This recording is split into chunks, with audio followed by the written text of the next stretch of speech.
Let's take a look at the Login tab. These employees already have time entry log access, which was set up when they were added as new employees.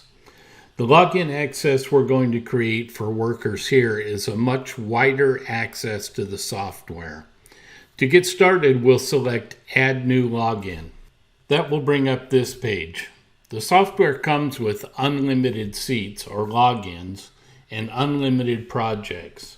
So you can create login access for anyone within your organization that you want to. From here, we'll start by selecting the level of access.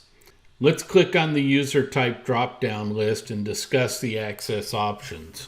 Starting from the top of the drop-down list, you can see that the first option is full access. This will give the user access to the entire program. This level of access is most commonly given to owners, project managers, and possibly high-level field managers.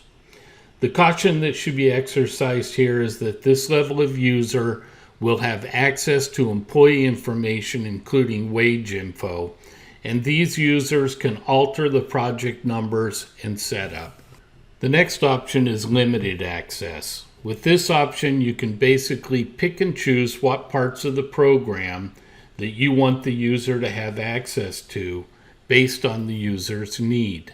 Gantt Access Only provides access to the master schedule only.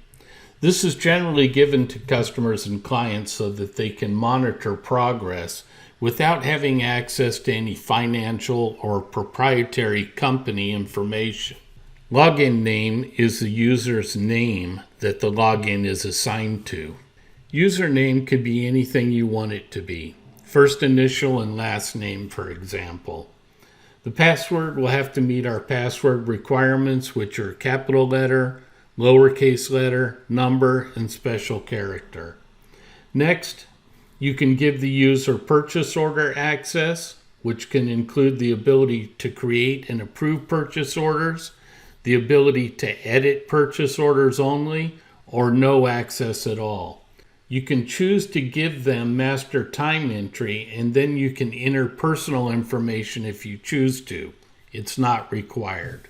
Moving on to limited access, you can see that you have plenty of choices here to limit access. The primary portion of the form will be filled out the same as the full access.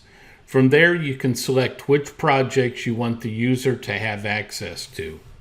On the Projects column, you can see as I hover over the question mark next to Project Access, it tells me that any project I select here will be accessible to the user.